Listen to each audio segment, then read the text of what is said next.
Welcome back to Primetime News, and a special welcome to those of you watching online at onespotmedia.com. Up first this evening, hours after Parliament voted to extend the states of emergency, carnage in one of the areas now under the enhanced security measure. This as gunmen struck in the usually serene community of Dover St. Catherine, shooting 9 people, killing 4. Now, fear and grief has gripped the community. The police are calling for information as it's believed the bloodletting is a spillover from a gang feud in another parish. Dover in St. Catherine was always considered a quiet community, but shortly after 9 o'clock Tuesday night, gunshots rang out, changing that classification. I could even say to the man, brother, I'm here, boy. Like the man then turn the gun through the sun, through the bug wire, and start shoot people. This man, who says he barely escaped, explained that residents had gathered at the community shop and bar for drinks and games. Shortly after, he said he saw 3 men on foot, armed with guns, approached the group and started shooting. He and others ran to save their lives, but his father, who was part of the group, did not get away. He was shot in the neck. Those who managed to escape sought refuge in another bar, but the gunmen came there and opened fire again. Pum. I duck in my general. You see me, I'm roll off of the step here. And I get up and I shot go back around, sir. Yeah, right around here, sir. And I shot go back around on the side. Run, tear down the whole of the bush and the man start run me down, Yeah, man, the man and start bush shot off of me, Run left for me slip and see the cut, I be a bush, me have to take my boss and maca, Cheat up on a bush up there, so me run go, You see him and the man divert, him pass me. Me swing him pass me the gun in the hand, so. And he go up and car up there, so. 3 of them, let me see the other 2 man I run go, so. With 2 gun. Wednesday morning, the sunlight showed the impact of the mayhem hours before. The police have confirmed the identities of the 4 persons killed. They are 67-year-old Gladstone Grange, 46-year-old Dennis Price, Patricia King, 42, and Marcus White, 38.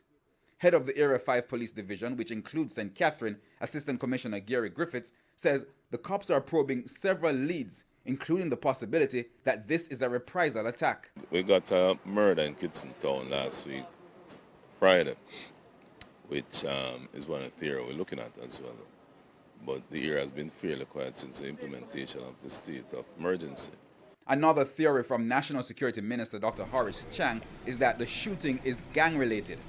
The best information we have is emerging from earlier gang activity, which actually originated in the corporate area, which may best be summarized, although it's not the best to do it in one of our folk expression. If you can't catch Crocker, you catch him short.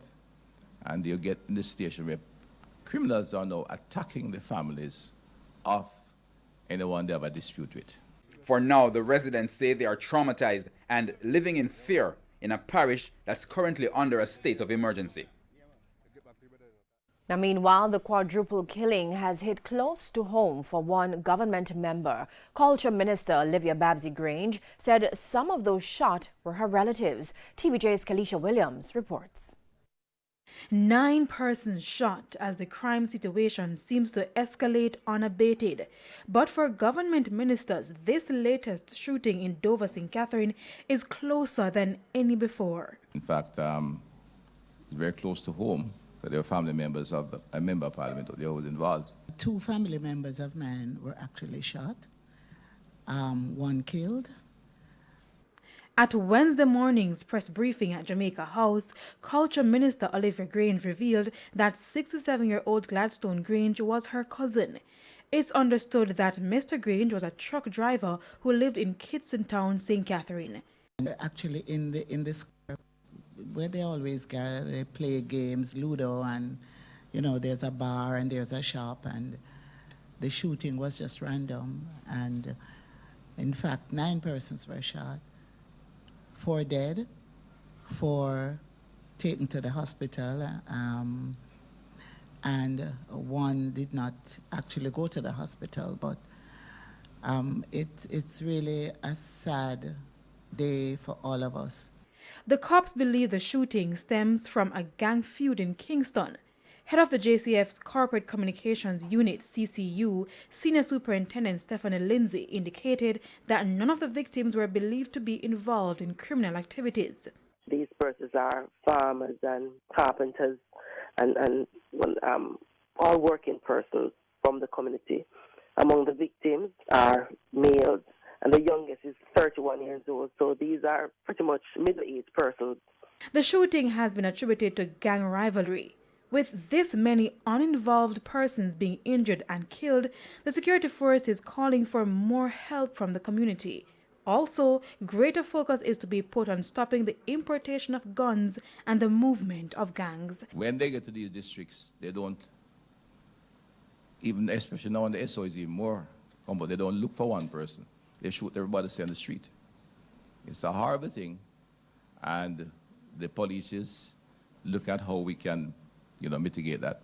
And we're going to need the citizens to just tell us if there is any incident that was never reported to the police, any conflict with anyone.